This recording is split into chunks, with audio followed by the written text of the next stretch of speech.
Mesdames, Messieurs, bienvenue à cette édition de la semaine du 31 mars 2014 de Laval et compagnie. Comme à chaque semaine, cette émission couvre l'actualité lavalloise sous toutes ses formes communautaires, sociales, culturelles, sportives, du monde des affaires et de la politique. Laval et compagnie, c'est tout ça et plus encore.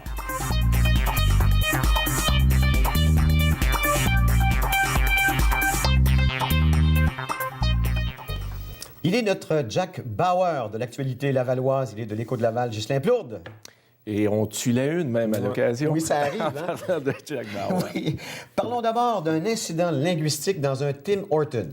Oui, ça s'est produit dans le quartier Val-des-Brises, à l'intersection d'autoroute, tout près de l'intersection de l'autoroute 440 et la 19. Pour vous situer, il y a un restaurant Tim Hortons, un client qui...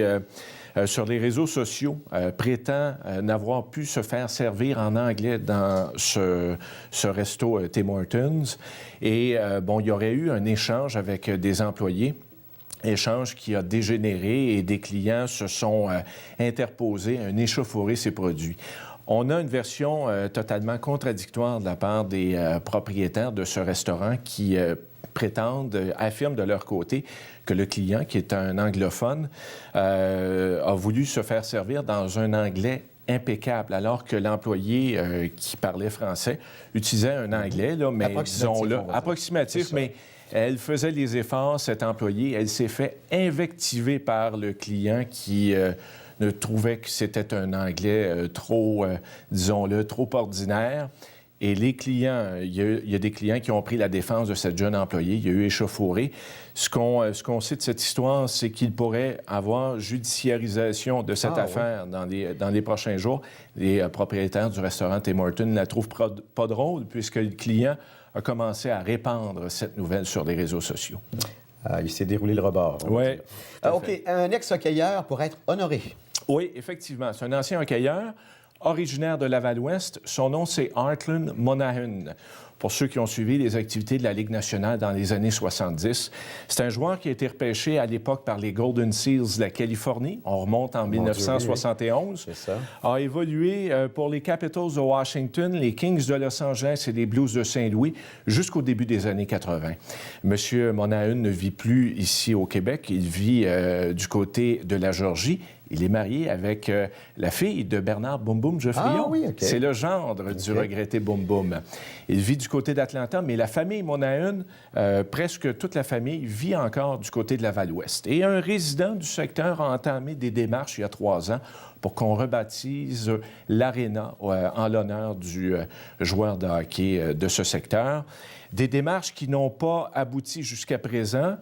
Mais qui pourrait, la donne pourrait changer d'ici les prochaines semaines. Le maire, Marc Demers, a prêté une oreille attentive à ce dossier il y a à peu près 1 mois. Et on nous dit qu'une décision est imminente. Maintenant, pourquoi ce dossier n'a pas cheminé depuis les 3 dernières années? Certains croient qu'il y a eu intervention politique. Il faut comprendre que celui qui a fait avancer le dossier, c'est un citoyen.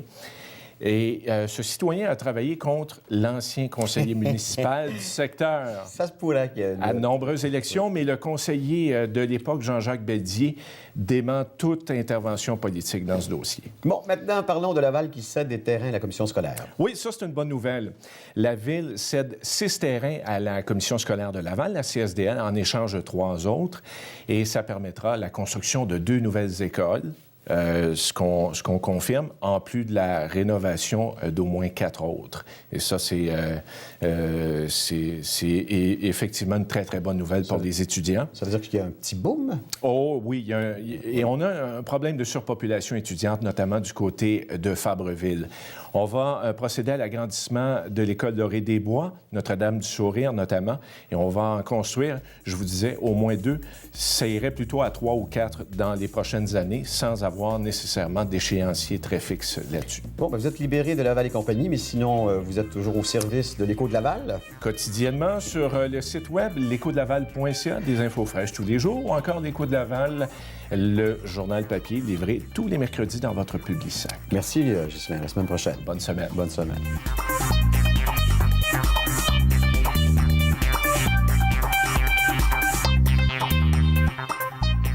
Cette semaine, à la chronique 450 Sport, je reçois Michel Hogg pour nous parler de coaching mental. Lorsqu'on fait une activité physique et on pense souvent que notre enveloppe corporelle occupe la plus grande importance, mais c'est faux puisque notre mental occupe une place très importante. Et Michel Hogg va nous aider à démystifier tout ça aujourd'hui. Bonjour. Bonjour Sarah. Comment allez-vous? Ça va très bien, merci. Merci d'être là aujourd'hui. Merci de nous aider à essayer de comprendre qu'est-ce que le coaching mental, Exactement. comment est-ce que ça occupe une place importante dans l'entraînement physique. Oui. Alors, tout d'abord, qu'est-ce que c'est le coaching mental? Bien, le lien que je ferai avec le coaching mental, c'est un peu... la préparation mentale, c'est similaire à la préparation physique. Donc, au niveau de la préparation physique, on va aller chercher la flexibilité, on va chercher de l'agilité, on va chercher l'impulsion. Donc, le préparateur mental va faire la même chose, mais au niveau de la tête. On va aller chercher la concentration, on va aller chercher la motivation, on va aller chercher la gestion du stress en performance, la préparation à la performance pour aligner le potentiel avec la performance. Donc, le principe du l'athlète qui choke ou l'athlète qui n'est pas capable de performer quand ça compte, c'est ce qu'on va aller chercher, c'est ce qu'on va aller travailler pour qu'on puisse amener l'athlète à performer à son plein potentiel. Et puis, comment est-ce qu'on va aller travailler ça, là? C'est quoi les techniques qu'on utilise pour travailler le mental? Il y a différentes techniques, il y a différents éléments qu'on va travailler. On travaille principalement au début la motivation au niveau des objectifs. Quel est mon objectif? Qu'est-ce que je recherche? Qu'est-ce que je veux faire dans cette performance-là? Souvent, on va demander à un athlète, c'est quoi tes objectifs? On va attendre un athlète nous dire, bien, je veux finir sur un podium. Je vais aller chercher un top 10 ou un top 5. Donc, on va aller établir les motivations, établir des objectifs pour que la motivation soit pleine, l'athlète soit engagé dans son sport. On va aller chercher aussi la concentration. Donc, est-ce que je me concentre bien et sur les bonnes choses? Donc, est-ce que je pense aux athlètes? Est-ce que je pense à la foule? Est-ce que je pense aux autres athlètes qui sont là? Ou je me concentre réellement sur ce que je contrôle, sur ce que je peux faire pour bien performer? D'autres éléments, d'autres outils comme la visualisation qu'on peut faire aussi avant une compétition ou une performance. Puis tout ce qui est debriefing aussi. Je trouve que c'est un élément qui est important au niveau de la préparation mentale, c'est-à-dire peu importe la performance que j'ai faite, qu'est-ce que j'ai appris? Mm-hmm. Est-ce que ça a été comme je pensais? Donc, dans la planification que j'ai faite, est-ce que j'ai réellement suivi mon plan? Et si oui, est-ce que j'ai atteint les objectifs que je m'étais fixés? Sinon, qu'est-ce qui peut expliquer cette différence-là? Et puis, parlons des objectifs. Donc, je pense que tout le monde a des objectifs différents lorsqu'on s'entraîne, lorsqu'on fait un sport, lorsqu'on fait une compétition. Quels sont les différents types d'objectifs qui existent? Bien, principalement 3 types d'objectifs. Le premier, c'est un objectif de résultat. L'objectif de résultat, c'est souvent ce qu'on va attendre comme réponse à la question « c'est quoi tes objectifs? » L'athlète va nous dire un podium, un pointage, un temps. Moi, je prends souvent le parallèle avec l'étudiant quand je lui dis, bon, bien, OK, tu te prépares pour un examen, qu'est-ce que tu veux? C'est quoi ton objectif? Bien, je veux avoir 85 % Alors, s'il s'assoit devant son examen puis il ne fait que penser à son objectif de résultat, il n'est pas en train d'étudier, il n'est pas en train de penser à ses questions, il n'est pas en train de réviser ses réponses. Donc, l'athlète qui ne se concentre que seulement sur son objectif de résultat n'est pas nécessairement dans l'instant présent en train de bien performer. Donc, on va amener l'objectif de résultat à un objectif un petit peu plus contrôlable, un petit peu, avec une perspective un petit peu plus interne que l'athlète va contrôler, qui va être un objectif d'exécution. L'objectif d'exécution, c'est la première étape. C'est briser mon objectif de résultat en éléments que l'athlète contrôle pleinement. Donc, à ce moment-là, l'athlète va avoir, OK, pour avoir mon podium, pour aller chercher mon résultat final, qu'est-ce que j'ai besoin de faire maintenant? Qu'est-ce que je dois faire dans la seconde qui est importante? Et là, à ce moment-là, ça va être beaucoup plus facile à garder le focus, beaucoup plus facile à rester concentré, beaucoup plus facile aussi à rester motivé et à avoir le contrôle de sa performance. Donc, on va briser l'objectif de résultat en petits morceaux que l'athlète va pouvoir contrôler. Donc, la perspective, elle est beaucoup plus interne au niveau de l'objectif d'exécution. Le contrôle est beaucoup plus élevé pour l'athlète, ce qui va faire que, bien, nécessairement, si on est vraiment sur les objectifs d'exécution, on va s'approcher de l'objectif de résultat. Et le troisième, c'est l'objectif de performance, qui se situe entre les deux. Donc, on a l'objectif d'exécution que l'athlète contrôle pleinement, l'objectif de résultat qui est un petit peu plus éloigné de l'athlète. Et la performance, ça va être plutôt de comme comparer à quelqu'un. Plutôt que comparer à un athlète qui est un compétiteur, à un rivaux, je vais me comparer à moi-même. Donc, la dernière compétition, quel était le résultat que j'ai fait ou quel était le score que j'ai fait avec cette routine-là. Donc, l'élément de performance, je vais quand même avoir une comparaison, mais elle va être vraiment axée sur moi plutôt que sur quelqu'un d'autre. Puis on parlait de la déconstruction des objectifs. Est-ce que ça peut être référé à l'objectif SMART, comme on parlait? Ça, je l'aime, cet objectif. SMART, il est intelligent. Exactement. L'objectif SMART, c'est plutôt une manière de définir les objectifs. Donc, c'est-à-dire que plutôt que d'avoir un objectif simplement dans la façon ou dans la perspective, c'est que l'objectif SMART va être spécifique, donc il va être capable d'être précis, détaillé, il va être mesurable, il va être accessible, réalisable et placé dans le temps. Dans le temps. Excellent. Alors, pour ceux et celles qui aimeraient faire une consultation avec vous, avoir plus de détails, est-ce que vous avez votre site Internet? Oui, et puis au niveau des gens qui sont intéressés à en apprendre un peu plus sur la préparation mentale, vous pouvez visiter le www.cmpcoaching.ca. Et sur le site, tous les mardis après-midi, il y a une séance de chat en ligne qui est disponible où là, on peut poser des questions, en apprendre un peu plus sur la préparation mentale et comment ça peut nous aider dans nos performances. Parfait. Bien, merci beaucoup pour tous ces conseils. Merci d'avoir été là. Merci bien. Bonne journée. Merci.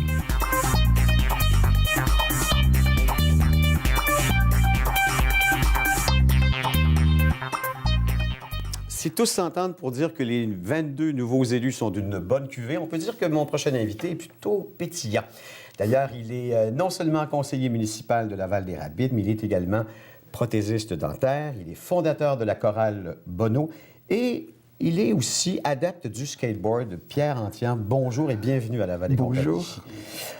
Ça ne fait que 4 mois que vous êtes en poste et déjà, vous avez un projet majeur dans votre assiette pour votre quartier. Mais oui, c'est un projet en fait que j'avais avant, puisque ça faisait partie de mon programme électoral, mes engagements dans le quartier, de revitaliser ce boulevard quartier. Je ne sais pas si vous êtes passé sur le boulevard, vous le connaissez. C'est une artère plutôt, comment je vous dirais, commerciale et aussi avec des blocs. Oui. Et là, vous voulez transformer ça en une promenade. Mais c'est la portion qui est entre le viaduc qui passe au-dessus du chemin de fer et puis l'autoroute 15. Donc cette partie-là, elle est mixte, commerce, et organismes, gens d'affaires et des résidences. C'est sympa, c'est vraiment charmant.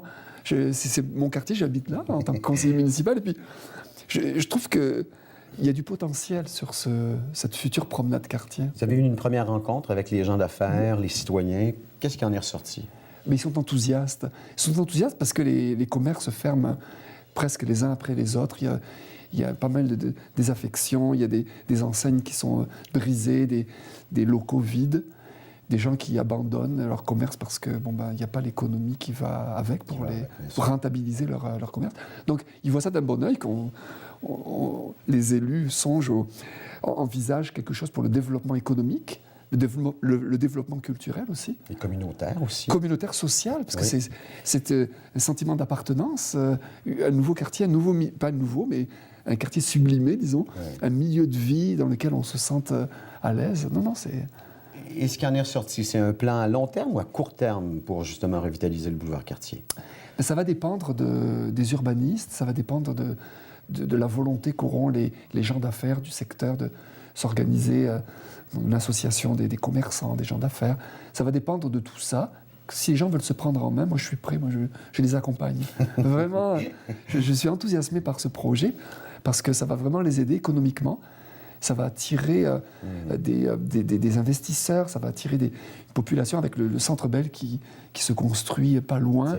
Quand les gens vont rentrer dans la Naudière ou dans les Basses-Laurentides, ils passent sur le boulevard Cartier, puis vont prendre quelque chose dans un petit restaurant.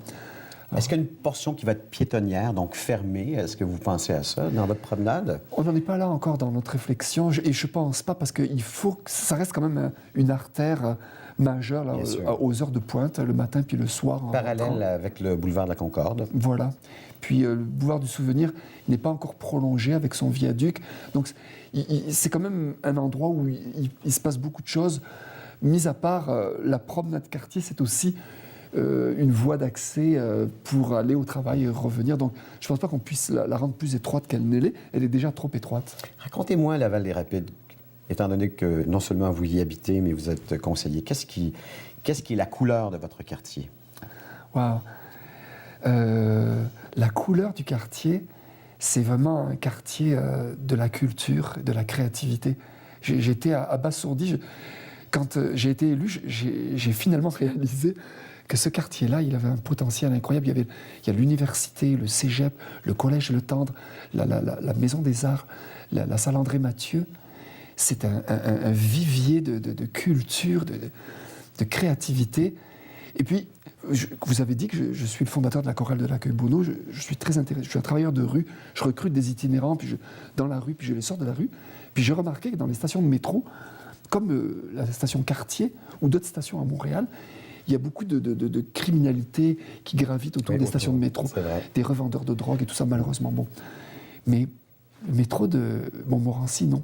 Je pense que la culture chasse la criminalité. Donc c'est un petit peu la couleur de ce quartier. Puis je veux faire en sorte que vraiment la culture chasse partout. Oui. L'éducation, finalement, chasse partout la petite criminalité. Vos grands projets, à part, comment je vous dirais, la promenade quartier, ça sera quoi au cours des prochaines années? Vous les envisagez déjà? Oui, bien sûr, parce que moi, je suis un citoyen avant d'être un politicien. C'est pour ça que je me suis impliqué en politique. J'ai regardé, quand on est arrivé à la Val-des-Rapides, on a fait un rapide état des lieux. Et on s'est dit, il y a peut-être des petits changements à opérer. Comme? Bien, évidemment, les stationnements, on est à côté du métro Montmorency, donc ça déborde sur les quartiers résidentiels. Puis nous, on habite à 700 mètres de là et à 800 mètres de la future Place Belle. Donc c'est certain que là, il y a quelque chose à penser pour qu'on puisse vivre. Je pense qu'il y a la place pour tout le monde. Tout le monde peut vivre en harmonie dans nos quartiers, mais il faut s'organiser et harmoniser le tout. Les gens peuvent vous contacter de différentes façons, entre autres par courriel. Oui. P-Antian, A-N-T-H-I-A-N. Bravo. .laval. D'abord, @ Laval. Ville. Ville, c'est ça. .laval.ca. .qc. .qc.ca? Bon, juste donc bien long. C'est ça que j'avais marqué? OK, je recommence. P-Antian, OK, on l'a au bas de l'écran, @ Laval. Ville. .laval.qc.ca. Pierre, merci infiniment. Écoutez, j'espère vous recevoir à nouveau et de continuer d'avoir cette effervescence, surtout au bout de 4 mois de votre mandat. Je trouve ça extraordinaire. Là, je sais pas. Merci beaucoup, Merci, M. Rémy. Merci beaucoup.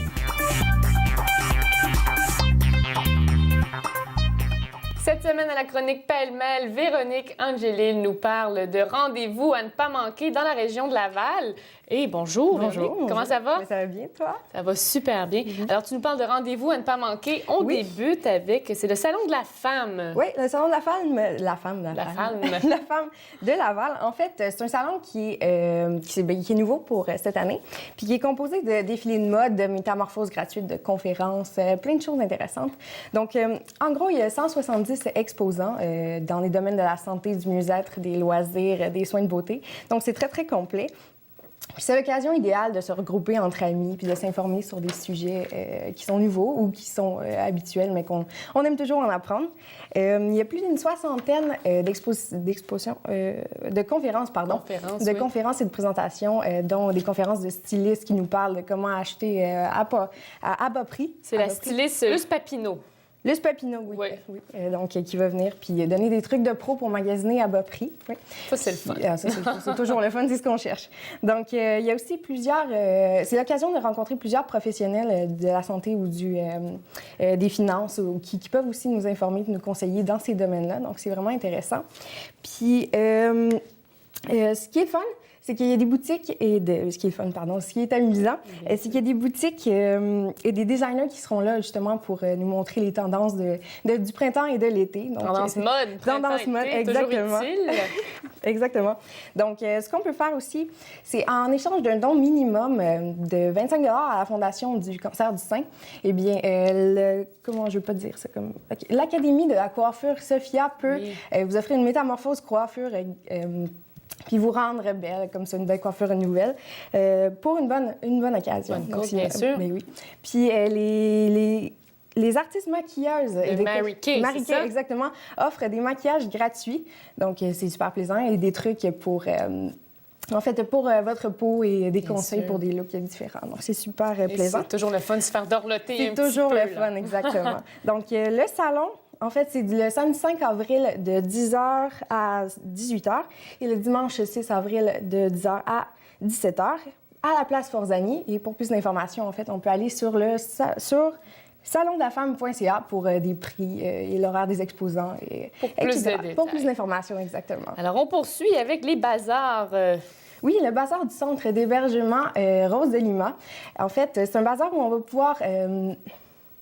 On va pouvoir s'approvisionner de vêtements, de vaisselle. Oui, d'appareils électroniques, de plein de choses. En fait, on peut aller les acheter.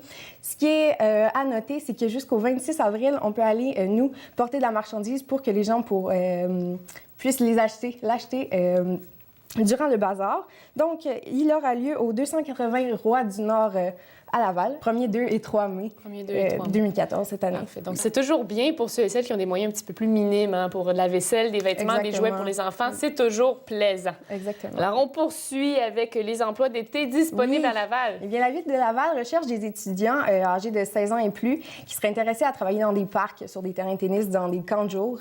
Donc, plein de belles opportunités. C'est des emplois saisonniers, donc pour cet été, pour se faire un petit peu de sous pour le reste de l'année. Donc, on peut aller voir sur le site emploiétudiant.laval.ca ou appeler au 311 pour s'informer à propos de ces emplois qui sont super une belle opportunité. Bien sûr, pour les étudiants qui recherchent un emploi d'été seulement. Oui, d'été seulement. Et on a un petit peu plus de temps libre pendant l'année scolaire. Exactement. Bien, merci beaucoup, Véronique.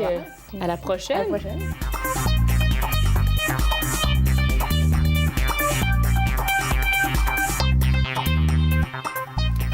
Du 2 au 11 mai prochain aura lieu la 5e édition du festival Petit Bonheur à Laval. Pour nous en parler, nous avons la conseillère aux communications et à la programmation de la Maison des Arts de Laval, Mme Nicole Thibault. Bonjour. Bonjour. Bienvenue à Laval et compagnie. Merci. C'est un festival qu'on retrouve dans 9 autres villes. C'est ça? Oui, en fait, le Petit Bonheur, c'est un réseau de villes, mais au départ, bon, évidemment, ça a débuté à Montréal. Et l'intérêt de ce festival-là, c'est que ça s'adresse vraiment aux tout petits. Quand on dit tout petit, là, c'est de 0 à 6 ans. Alors, la programmation, évidemment, on retrouve dans cette programmation-là des festivals, beaucoup de spectacles sans parole, évidemment, parce qu'à des tout petits, il faut y aller simple. Des productions de courte durée et, évidemment, avec beaucoup d'éléments visuels. Cette année, l'accent est mis beaucoup sur la marionnette, notamment. Mais pour revenir à ce réseau de villes, en fait, le réseau fête son 10e anniversaire cette année. Et Laval, nous, on est l'hôte de ce festival-là depuis 5 ans déjà. Et c'est un événement qui croît, j'imagine, d'année en année. Oui, bien en fait, cette année, on a 6 spectacles, on a quelques 85 activités un peu partout. Laval, chaque ville le développe à sa façon. À Laval, la particularité, je dirais, c'est qu'on a mis beaucoup l'accent sur un festival famille, un festival de quartier. Donc, on se promène dans les 4 quartiers différents à Laval. On va dans les centres communautaires. On travaille beaucoup en collaboration avec les associations, les garderies, le réseau des bibliothèques, notamment, qui sont de grands partenaires. Et on met vraiment l'accent, on veut que les parents, que les enfants viennent, et c'est très accessible. Ça a quoi comme effet sur un enfant d'être, comment je dirais, si tôt stimulé par les arts et la culture? Bien, je pense que ça stimule, c'est l'éveil, à ces âges-là, ça stimule la curiosité, l'imaginaire aussi. C'est une façon aussi, je pense, plus on les met très tôt en contact avec toutes les formes d'art, finalement, je pense que ça développe aussi leur sens de la créativité et je dirais, de l'ouverture en grandissant. Ce sont des enfants avant l'âge préscolaire, c'est ça surtout? Oui, beaucoup. On a, par exemple, cette année, on a une production qui vient... On a deux spectacles qui viennent, un de France et un d'Allemagne. Le spectacle qui vient d'Allemagne, H2O, est sans parole et ça commence au zéro. Non, c'est 2 ans, celui-ci. Et c'est vraiment un éveil, c'est très sensoriel, c'est les sons, la musique, les images ou les couleurs, mais dans un premier temps, c'est vraiment cette forme de contact-là. Et puis, tranquillement, il y a les mots qui interviennent. Donc, BAM ou Elisapi, où on va plus un petit peu dans le conte. On fait référence parfois au conte qu'on connaît, le plus traditionnel. Mais c'est vraiment un premier contact. Les enfants aussi s'expriment souvent pendant le spectacle et les artistes sont habitués à entrer en contact et à interagir avec ces enfants. Et les parents sont là, c'est pas trop long, hein, parce que la période d'attente d'un enfant, fait d'attention d'un enfant est un peu plus courte. De façon générale, c'est entre 20 et 40 minutes, je dirais. Et c'est souvent suivi ou précédé d'un atelier d'éveil musical. On a plusieurs ateliers qui sont offerts avec des percussionnistes. Pour les un petit peu plus vieux, on va dans les arts visuels. Il y a ma tante Alia qui est sur place pour les contes. Donc, on accompagne. Et puis, la fin du festival, c'est devenu presque une tradition à Laval. Il y a un immense pique-nique qui est prévu au parc Patnaud. On combine la clôture du festival avec la fête des mères. Et bon, et le beau temps, on l'espère. Et il y a des activités qui sont gratuites et d'autres qui sont payantes. Oui, okay. Mais ça reste quand même très abordable, là, les activités payantes. Là. Vous avez des choses en bas de 10 $. Là. Et ces billets-là, si on va aller voir des spectacles payants, il faut les acheter à l'avance ou on peut les acheter à la porte? Moi, je vous suggère fortement de les acheter à l'avance parce que c'est des spectacles avec des très petites jauges, c'est-à-dire que comme ce sont des petits, on travaille des fois avec 50, 60 personnes, donc c'est très, très rapide. Oui, ça se vend très vite. C'est vrai. Donc, les billets seront en vente à partir de demain. Je vais rappeler que le pique-nique familial dans le parc Patnaud, c'est le 11 mai, c'est de 11h à 14h, s'il n'y a plus de neige. Hein, oui, puis en cas de pluie, ça va avoir lieu quand même. Oui, OK. Et le grand rassemblement, parce qu'il faut le mentionner, il y a un 10e anniversaire de ce festival Les Petits Bonheurs. Oui, le grand rassemblement est prévu au Parc olympique à Montréal. Sur l'esplanade. Hein? Sur l'esplanade Sun Life. Et c'est, en fait, il y a possiblement, vous appellerez à la Maison des Arts, on peut appeler, il y a possiblement un transport qui va être organisé pour faciliter. Là. Et c'est une danse en famille, c'est un événement danse en famille qui a lieu. Bon, justement, vous avez parlé d'appeler. Alors, le numéro de téléphone, c'est le 450-662-4440, c'est bien ça. Voilà. Et sinon, on peut aller sur le site web, alors www.maisondesarts.laval.ca pour avoir toute la programmation, d'ailleurs, qui est très, très, très dense. Pas mal de choses à faire pendant ces 9 jours. Alors, donc, du 2 au 11, c'est le Festival Les Petits Bonheurs. Merci beaucoup de nous en avoir parlé, Nicole.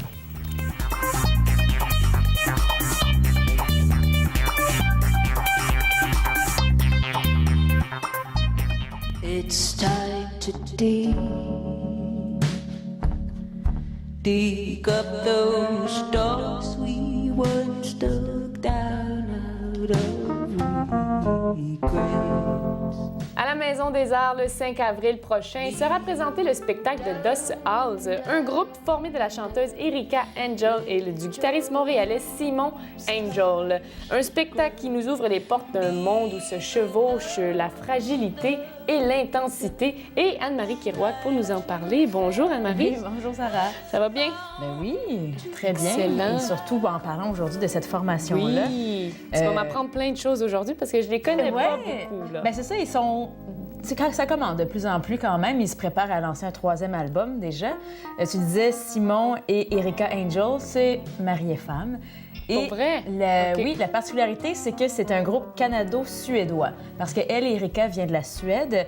Ils se sont rencontrés les deux en Europe quand ils jouaient les deux dans 2 formations différentes. Puis ils ont été jumelés sur la scène un soir pour un spectacle en particulier. Et le coup de foudre. Oui. Elle a dit surtout un coup de foudre pour la musique et les guitares de Simon, vraiment particulière. Et là, depuis ce temps-là, ils collaborent. Et dans le groupe qui les accompagne, il y a aussi ce mélange-là entre Canada, Montréal et la Suède. Ils ont 3 autres trois autres instrumentistes avec eux. Il y a Parker Sniper qui joue les claviers, Stephen Schneider, la batterie, lui qui est de Montréal, puis Martin Hopper, qui est un bassiste suédois. Donc vraiment dans les mélanges, autant chez les instrumentistes que dans aussi la sonorité de Thus Owls, on reconnaît quand même les deux cultures. Surtout, bon, tu mentionnais un peu là, de cette féerie chevauchée magique. Ça, c'est un peu... on les compare beaucoup à... En fait, souvent, on accole l'étiquette cinématographique à leur musique. C'est vrai, c'est une musique qu'on se laisse... Tu sais, en écoutant ça, on se laisse transporter puis on dirait qu'on voit des images tout de suite. Surtout leur deuxième album, Harbors, qui était sorti l'année dernière, qui a roulé beaucoup. Et là, ils s'apprêtent à sortir un troisième, Turning Rocks. J'ai écouté le premier extrait. Le titre le dit bien, Turning Rocks. Il y a un petit peu plus de rock aussi. Ça reste quand même dans la folk, indie folk, avec beaucoup d'influence de la Suède, surtout dans les paroles, parce que cette fois-ci, Erika s'est inspirée des histoires que sa grand-mère lui racontait en Suède quand elle était petite. Et dans leur maison familiale, parce que les deux ont été élevés dans la même maison. Dans le sens que la maison familiale d'une petite île proche de Göteborg, en Suède. Göteborg, en tout cas, c'est mon suédois, on verra. Mais c'est sur la côte ouest de la Suède, un peu au sud de Stockholm, à l'ouest, Stockholm, à l'est. Donc, il y a une petite... la maison, ça fait plusieurs générations que la famille Alexandersson, si je me souviens bien son nom de fille, des jeunes filles, ont été élevées dans cette maison-là. Donc, sur cet album-là, Turning Rocks, on va avoir toutes sortes d'histoires qu'elle a entendues de sa grand-mère. Et c'est une formation qui se promène beaucoup entre les deux pays, comme je l'ai dit. En ce moment, ils jouent beaucoup au Canada. Ils ont des shows à Toronto, New York, aux États-Unis, en Europe. Et vraiment, c'est un groupe à découvrir pour ceux qui connaissent l'indie folk montréalaise. On reconnaît des influences de Patrick Watson, entre autres. C'est dans leurs influences. Si vous allez sur leur page Facebook, entre autres, ils ont marqué leurs influences. Puis Patrick Watson, il y a The Bernard Lakes aussi, qui sont cités. Ils aiment beaucoup Carquois. Marie-Pierre Arthur, qui est une Montréalaise, qui est aussi invitée sur le nouvel album. Donc là, ce spectacle-là à la Maison des Arts de Laval, c'est assez... Je vous conseille vraiment d'y aller parce que je prédis que ce groupe-là va prendre de l'ampleur dans les prochaines années. Et là, de les voir dans une petite salle de 300 places, à peu près, la Maison des Arts, je pense que ça va vraiment bien servir la musique de Thus Owls avec ça. Ça va être intime aussi. C'est ça. Puis eux qui viennent chercher quand même assez des vibrations importantes, c'est très émotif leur musique. Oui, ben oui. Puis dans la voix surtout, Erika chante principalement. Simon donc fait les guitares, mais des guitares vraiment, c'est ça, des fois atmosphériques. Ben oui. Il y a même un peu d'expérimental dans certaines pièces, mais c'est vraiment... C'est ce qui est le fun aussi. Oui, ça sort d'autres propositions qu'on peut avoir, qu'on connaît plus, qu'on entend par exemple sur les radios commerciales. C'est pas ce genre-là. Ils ont fait un spectacle l'année dernière au Francophonie, au Musée d'art contemporain. Donc, tu vois, c'est le mélange de l'art contemporain avec leur musique. C'est vraiment parfait. Ce côté-là, c'est un peu expérimental, mais c'est pas non plus là, une musique inaccessible. Non, c'est vrai, parce que moi, je ne suis pas vraiment... je suis pas beaucoup la scène, pas underground, là, de la musique, mais c'est ça. Je les suis pas beaucoup, puis je suis allée écouter quelques extraits de leurs chansons, puis j'ai vraiment aimé, j'ai apprécié ce qu'ils ont fait. C'est nouveau, c'est rafraîchissant. C'est venu chercher des petites émotions en moi, des vibrations, puis tout ça. Puis moi, j'aime beaucoup les arrangements qu'ils ont, surtout sur Harbors. Il y avait des pièces où, même rythmiquement, il y a des choses qui sortent de ce qu'on entend habituellement. Puis ça fait plaisir à l'oreille. Oui, puis on se laisse transporter. Leur premier album, c'était Cardiac Malformations. Malformation cardiaque. Premier album qui a aussi bien fonctionné, mais surtout avec Harbors, c'est là qu'ils ont pris leur envol. Donc vraiment, ne manquez pas, c'est un samedi soir à 20h à la Maison des Arts, le 5 avril. Thus Owls, vraiment, je pense que ça vaut la peine si vous voulez vous laisser transporter dans leur univers. Sûr. Puis même, à la limite, pourquoi pas fermer les yeux puis imaginer des scènes. C'est vrai. N'importe quelle scène. Parfait. Bien, merci beaucoup, Anne-Marie. Alors, spectacle à ne pas manquer à la Maison des Arts, c'est le 5 avril. Et leur nouvel album, Turning Rocks, est disponible à partir du 8 avril et déjà en précommande sur iTunes. Vous pouvez vous le réserver. 8 avril lancé worldwide, donc partout dans le monde. Excellent. Bien, merci beaucoup, Anne-Marie. Ça fait plaisir. À la semaine prochaine. Bien, à bientôt, oui.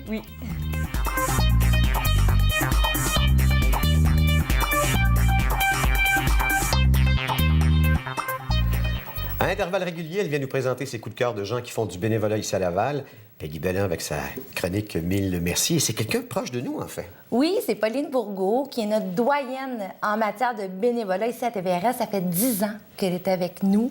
Elle est derrière la caméra, elle va sur le terrain et est impliquée aussi dans plein d'autres choses à Laval, dans le milieu de la culture. Elle fait le mondial choral, elle est aussi dans le Symposium Sainte-Rose et elle avait plein de belles choses à nous dire. Ça me fait plaisir de vous la présenter cette semaine.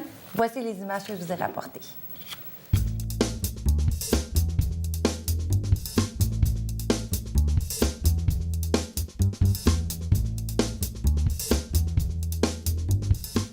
Pauline, on te connaît, mais on ne te voit pas souvent parce que tu es habituée d'être derrière les caméras. Ça fait 6 ans que tu es avec l'équipe de TVRL. D'où t'es venue cette passion-là pour la caméra? Je pense que je l'ai toujours eue. Quand c'était pas une petite caméra, prendre des photos, là, je prenais la caméra de ma mère, puis j'en ai usé des films. J'en ai usé beaucoup de films, puis après ça, j'ai eu la chance ici de jouer avec les vraies caméras, là. Je me suis lâchée douce. Ah. Oui, tu t'es même payé ta propre caméra. Comment tu nous as découvert? Comment cette histoire-là d'amour a commencé avec nous? Mon Dieu, comment je suis arrivée? Je suis arrivée ici, c'est un ami qui m'a amenée ici. Puis il m'a dit, ben regarde ça, puis tiens, prends-toi une caméra, puis tu vas être capable. Je dis, ben non. Ben oui, c'est comme ça que j'ai commencé. C'était grand, on avait beaucoup de studios, puis c'était vraiment une belle équipe. Fait que là, je pouvais pas faire autrement que pas aimer ça. C'est une belle histoire d'amour. Oui. Ah oui, vraiment, là, oui. À part être à TVRL, tu es impliquée aussi dans plein d'autres organisations, dont le Mondial Choral. Ça fait 10 ans. Qu'est-ce que tu fais avec eux? Moi, ça fait un bout là, que je m'occupe des accompagnateurs de chœur. J'ai touché un petit peu à tout, là, mais j'étais avec les accompagnateurs de chœur. Mais qu'est-ce que ça fait? Comment ça se passe? Toi, tu accompagnes les chorales avant qu'ils embarquent sur scène, c'est ça? Moi, je prépare tous les horaires des accompagnateurs. Tel chœur va être avec... Il faut aller les chercher ou tout ça. S'il y en a qui sont espagnols, il faut que je trouve les accompagnateurs qui parlent. On est au service des chorales. Fait que là, je mets une personne responsable. Puis... Mais j'ai tout le temps eu la crème... je peux le dire, là, la crème des bénévoles pour le mondial. Moi, c'est moi qui est meilleur. Ça paraît dans tes yeux. Puis tu es aussi impliquée dans le Symposium Sainte-Rose. Tu fais quoi avec eux? Mais on s'occupe des artistes. Ça, c'est génial. Ça, là... ça, mais tu as un petit côté artiste, toi aussi, parce qu'à la caméra, on a des angles de vue à prendre, fait que ça va chercher ce côté-là. Oui. Oui. Là, il y a tellement des bons artistes. Là. Ça, là, c'est mon bonbon de l'année. C'est vraiment, là. Tu te gâtes en redonnant aux autres. Oui. Oui. Qu'est-ce que tu diras aux gens qui veulent s'impliquer bénévolement? Pour toi, là, ta principale source d'inspiration? Moi, j'ai toujours pensé aux autres. Fait que je sais pas, au bien-être ou... Puis en même temps, c'est de trouver quelque chose que tu vas t'accomplir, qui va t'apporter quelque chose aussi. Il y a de l'aide. On peut s'impliquer dans toutes sortes de choses. Il y en a, là, il y a beaucoup de demandes. Fait que c'est de trouver notre place. De s'accomplir en redonnant aux autres puis en apprenant. Oui, effectivement. Mais Pauline, au nom de la chronique Mille merci et de tous les Lavallois, on te remercie pour ton implication et on te souhaite encore 30 d'autres belles années avec nous. Merci beaucoup. J'espère bien encore être... Ça va être un petit peu vieille, là, mais en tout cas... Merci, Pauline. Ça me fait plaisir. Merci. Grand merci à Pauline, cette bénévole avec nous. Tu as dit TVRL, mais il va falloir que tu adaptes ton discours. Hein? C'est TV Laval maintenant. Oui, c'est vrai. J'ai fait une erreur. Mais c'est correct, parce que comme on parlait d'elle depuis les 10 dernières années ici comme bénévole. D'ailleurs, tu as des chiffres sur le bénévolat. Oui, Pauline s'implique dans le type de bénévolat qui est le plus populaire, en fait, qui est les arts et la culture. C'est dans ce milieu-là que les gens s'impliquent le plus. Et en 2010, Statistique Canada disait qu'en moyenne, une personne s'impliquait 127 heures par année au niveau des arts et de la culture. Puis ensuite, c'est quoi les prochains secteurs? Il y a sport et loisirs, évidemment, qui est en deuxième position. Oui. Et tout ce qui rapporte les droits et les politiques. Les gens aiment s'impliquer. Donc, c'est le top 3 au niveau des organismes là, où les gens aiment s'impliquer. Merci, Peggy. Ça fait plaisir.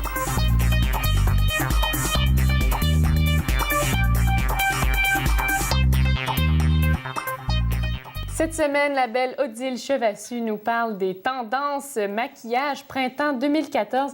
Quel gloss, quel fard à joues, quelle couleur, qu'est-ce qu'on fait, Odile? Pour nous aider aujourd'hui, bonjour. Allô?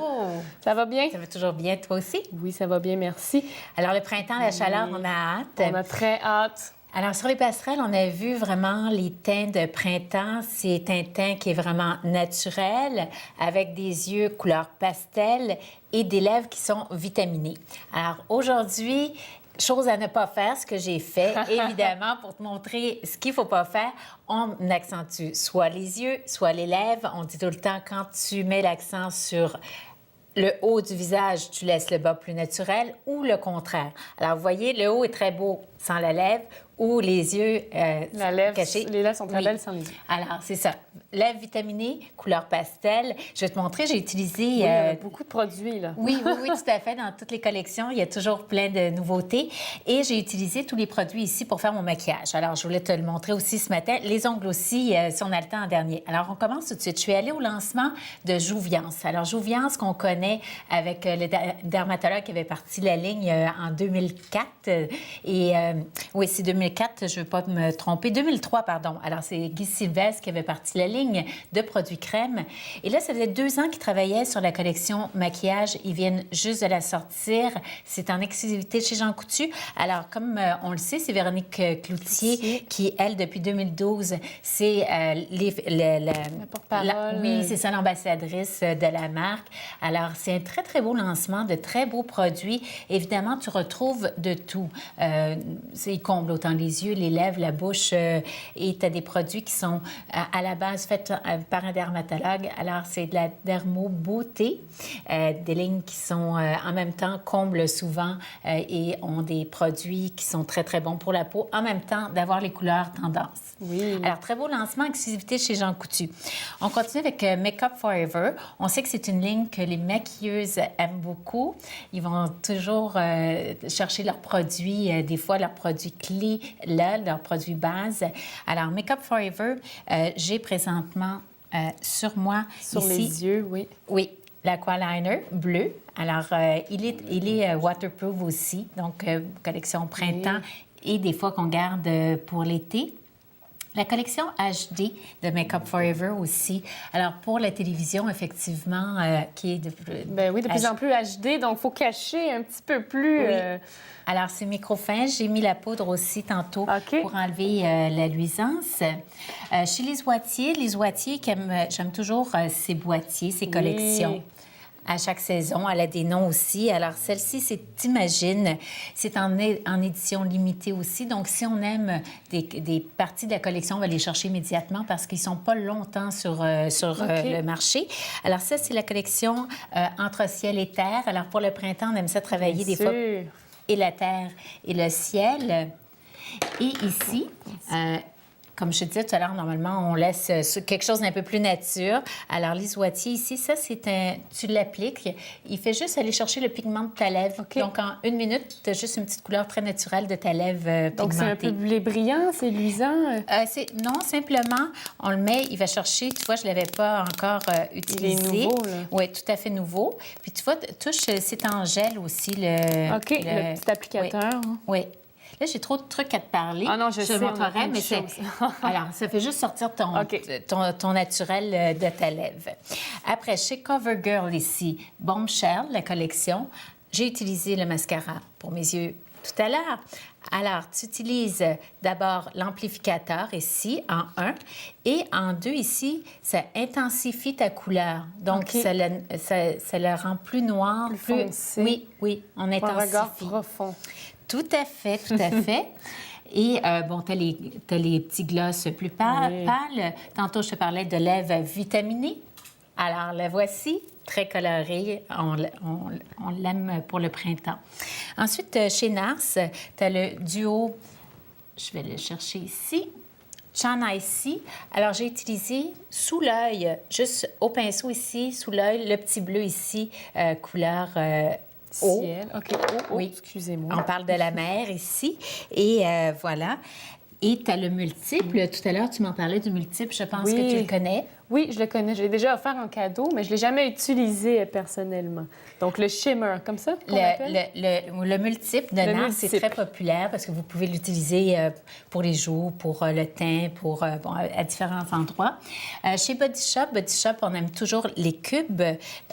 J'ai le petit rose qui est devant toi. Je n'irai pas le chercher, il est un petit peu trop loin de moi. Les cubes lumière, ils sont sortis. Ça, c'est la collection printemps de février.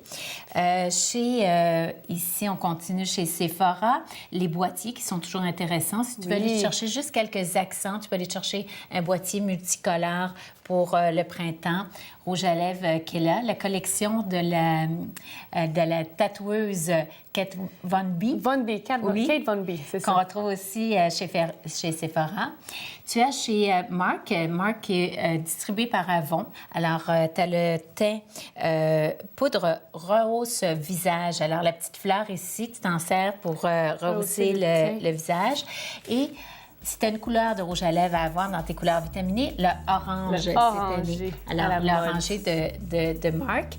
Et le teint santé, tout à l'heure, je te parlais, Karine Herzog. Alors, c'est la poudre couleur santé que j'ai mis ici pour et le ça teint. fait un très beau teint. Oui. Parfait. Et je reviens te parler des ongles et des tendances on va revenir pour le printemps. Tellement de belles couleurs. Merci beaucoup, Odile. Merci à toi. Ça fait plaisir.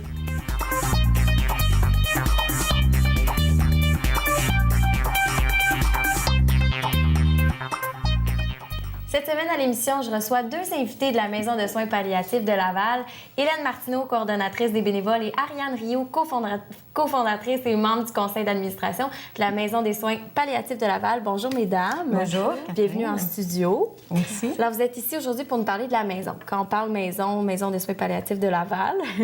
Alors, tout d'abord, expliquez-nous cette Maison de soins palliatifs. Expliquez-nous exactement c'est quoi. Alors, c'est une maison dont le projet a débuté il y a plus de 10 ans. On était un petit groupe de personnes qui étaient sensibilisées à l'approche des soins palliatifs et on voulait mettre sur pied une maison de type familial, une maison chaleureuse qui pourrait accueillir des personnes en fin de vie afin de leur permettre de vivre leurs derniers moments dans la paix, dans la sérénité, dans la dignité surtout. Et puis, tout ça, les personnes donc sont présentes à la maison, elles peuvent séjourner, mais elles peuvent aussi être accompagnées de leur famille. Elles sont soutenues par une équipe soignante très qualifiée et elles sont entourées de bénévoles qui peuvent aussi contribuer pour les soins et participer à la vie de la maison. Alors, c'était ça notre projet en 1999, lorsqu'on a débuté. On a fait des levées de fonds pour être capable de construire la maison et acheter un terrain, un magnifique terrain qui est en bordure de la rivière des Prairies à Laval, juste en face de la prison de Saint-Vincent-de-Paul. Et puis, donc, on était très heureux de pouvoir ouvrir les portes le 16 janvier 2010 et d'accueillir notre premier patient. Depuis cette date-là, on a pu recevoir plus de 800 personnes. Et à ce jour, les éloges qu'on reçoit, les témoignages, les commentaires venant des familles qui ont pu séjourner à la maison nous disent qu'ils sont très satisfaits et ils voudraient continuer. Ils veulent nous encourager dans ce projet-là. Alors, ce qui était très important aussi au début pour nous, c'était d'assurer la gratuité des soins. Exactement. Donc, tout est gratuit. C'est incroyable. Comment vous faites? Alors, tout est gratuit. Donc, ça signifie qu'il faut aller chercher, évidemment, dans la communauté, auprès des entreprises, auprès du gouvernement, des fonds, des sous qui nous permettent de pouvoir assurer la pérennité de la maison. Pour ce faire, alors, on a d'abord une subvention qui nous est donnée par l'Agence de santé et services sociaux de Laval qui couvre à peu près presque 50% de nos besoins financiers, mais qui n'arrive même pas à payer tout le salaire des infirmières. Alors, ça veut dire qu'il faut travailler très fort pour payer le reste, l'entretien, vraiment le côté administratif, l'électricité, le chauffage et tout le reste. Il y a beaucoup de coûts quand même à 1 700 000 que ça nous coûte par année. Par année. Et on a là-dessus, donc, 800 000 qui vient de l'agence, donc 900 000 à aller chercher à chaque année, ce qui est vraiment très important pour nous. Et c'est pour ça qu'on veut travailler aujourd'hui avec l'approche de télémarketing. C'est ça, un projet qu'on va parler sous peu. D'accord. Sinon, comment vous faites pour entourer les gens qui viennent à la maison palliative? Comment vous les entourez? Alors, il y a plusieurs moyens. Donc, ces personnes-là sont dans des chambres individuelles, mais avec elles ont la possibilité d'être accompagnées par leur famille. Il y a un lit qui peut s'ouvrir et peuvent dormir présente dans cette chambre-là. Et aussi, on a une équipe soignante qui est accompagnée de bénévoles et tout ce monde-là travaille ensemble dans le même objectif, c'est de donner le plus grand confort possible aux patients, de soulager la souffrance parce qu'on sait qu'en fin de vie, il arrive des moments où c'est souffrant. Donc, soulager la souffrance le plus possible et de les accompagner vers le cheminement dans la fin de vie parce qu'on dit toujours que la mort fait partie de la vie et ces personnes-là restent des êtres vivants jusqu'à leur dernier souffle. Alors, on veut les accompagner, ce qui est très différent de ce qu'on peut faire à l'hôpital, dans une chambre, lorsqu'il y a un petit rideau qui est autour du patient. C'est démoralisant à partir de là également. Et c'est un grand besoin pour la population lavalloise, bien évidemment. C'est un très grand besoin. Déjà, il y a 10 ans, on savait que c'était un besoin grand, très grand. Et on avait fait une étude statistique qui démontrait qu'avec le taux de mortalité par cancer, le vieillissement de la population, on aurait des besoins beaucoup plus grands. Et juste l'année passée, dans nos demandes d'admission, on a eu plus de 300 demandes, mais on a pu accueillir seulement 230 personnes. Ça veut dire que les besoins sont très, énormes. Très grands. Et là, parlez-nous de votre projet télémarketing. C'est quoi exactement? Donc, le projet, bien, c'est pour aller chercher le manque à gagner, évidemment. Donc, ça va être un projet qui va être récurrent. On le met en place cette année. On veut s'adresser à 3 groupes cibles, donc c'est-à-dire la population lavalloise, parce que le service est offert à la population lavalloise, aux entreprises aussi, pour qu'on puisse développer des partenariats avec les entreprises de Laval sous différentes formes, qu'on soit des organismes bénéficiaires ou ça peut être des fonds annuels ou autres. Toutes sortes de formes de partenariats et aussi nos anciens donateurs. Donc, on a des donateurs qui ont donné une seule fois. Donc, on veut voir comment on peut récupérer ces donateurs. Oui, les fidéliser, tout ça. Donc, augmenter notre taux de donateurs. Et tout ça pour aller chercher, évidemment, le manque à gagner puis continuer d'assurer la pérennité de la maison. Et pouvoir peut-être accueillir ces autres personnes qui n'avaient peut-être pas de... pas assez de place. On a seulement 12 lits, on ne peut pas aller à plus non plus. Et votre objectif avec le projet télémarketing? Bon, la première année, on devrait chercher peut-être 200 à 300 000 pour aller chercher un fonds, mais chaque année, ça va toujours être récurrent. Donc, évidemment, le nombre de donateurs va augmenter, donc on va avoir plus de monde à contacter, encore plus.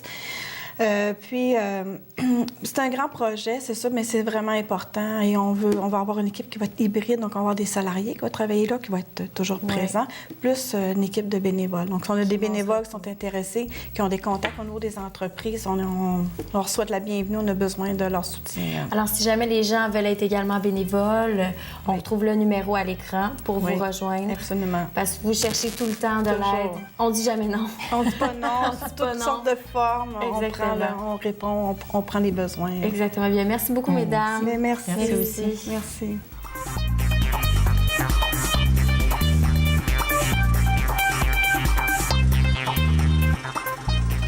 Cette semaine, à la chronique cinéma, Nicolas Vincent Poirier nous parle de 2 films, le film Mud et Take Shelter, 2 films qui nous amènent dans une ambiance qui confronte le vrai du faux.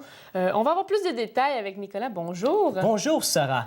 Et moi, je me demande, est-ce que ça t'est déjà arrivé de regarder un film qui n'a pas eu nécessairement une grosse sortie ici, qu'on n'a pas vraiment entendu parler? Il n'y a pas eu beaucoup de pubs. Est-ce que ça t'est déjà arrivé? Oui, bien, le film qui me vient en tête, c'est le film Run, Lola, Run. C'est un film, je pense que c'est un classique cinématographique à l'école, parce que dans tous les cours de cinéma que j'ai eus, c'est un film qu'on nous a remontré reprise après reprise. Donc, je l'ai vu plusieurs fois, on l'a étudié. Alors, ce serait ce film-là. C'est très bon comme film. Et bon, ici, de la manière qu'on a entendu parler, bon, c'est avec tous les prix que ça a gagné, mais bon, il n'y a pas eu nécessairement une grosse distribution en salle ici. Et les 2 films d'aujourd'hui qui sont réalisés par Jeff Nichols, qui est un réalisateur à surveiller dans les prochaines années, surtout grâce au film Mud. Les 2 films que je parle aujourd'hui, c'est des films qu'on n'a pas vraiment entendu parler. Le premier, c'est Take Shelter.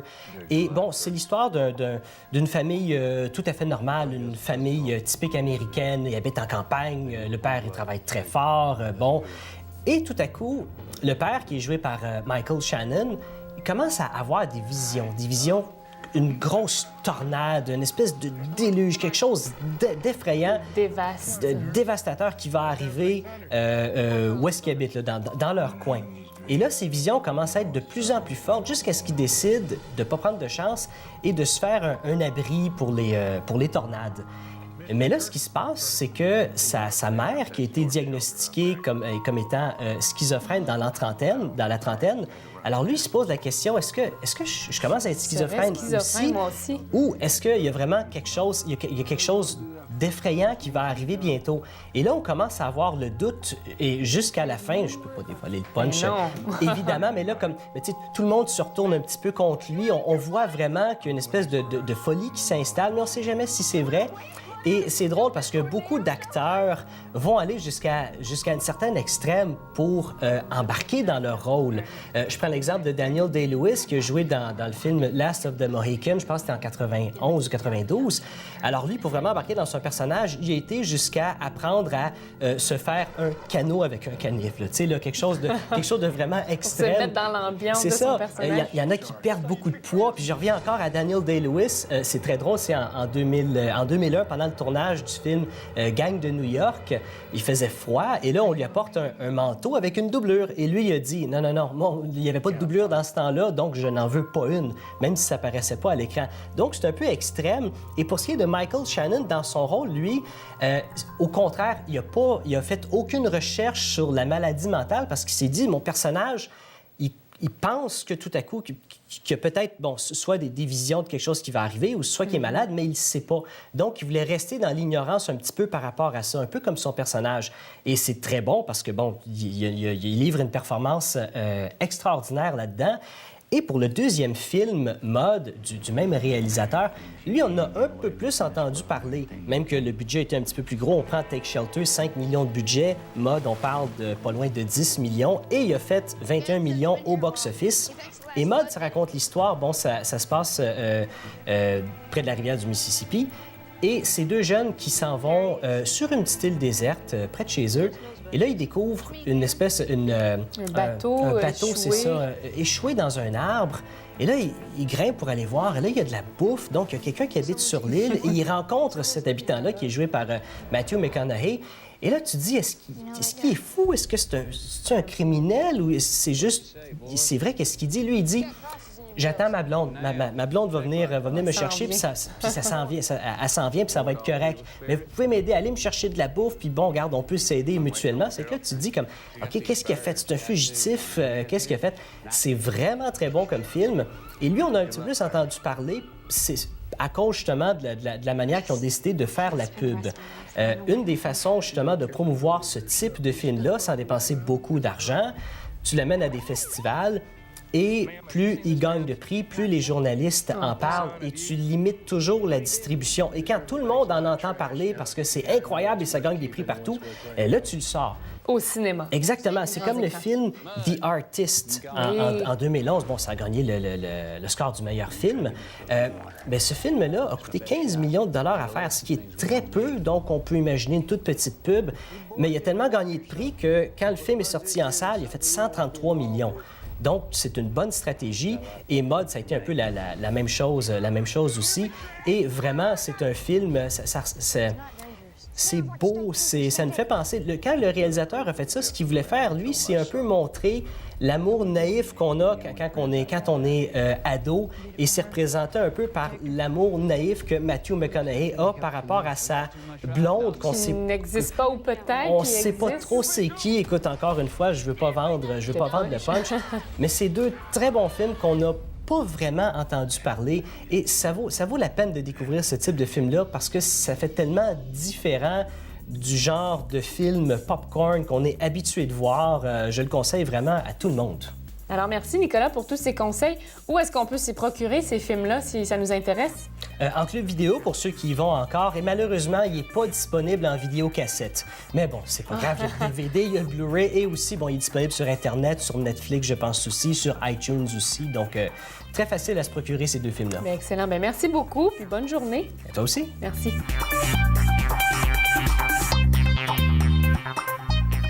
Vous voulez communiquer avec l'émission Laval et compagnie? Il y a différentes façons pour le faire. Oui, d'abord par téléphone au 450-973-8005 ou par courriel à info@commercial-tvrl.ca. Je veux remercier nos invités en studio qui étaient respectivement Pierre Antian, qui est le conseiller municipal du secteur Laval-des-Rapides, et Mme Nicole Thibault de la Maison des Arts de Laval. Oui, et nos collaborateurs en studio, d'abord Ghislain Plourde, Véronique Angélil, Anne-Marie Kirouac, Catherine Duranceau, Odile Chevassu et Nicolas Vincent Poirier. On remercie également Manon Lemieux pour la coordination et la recherche et Fanny Pilon pour le maquillage et la coiffure. Nos caméramans Daniel Pascal et Marc. À la réalisation, c'est Alain Huppé.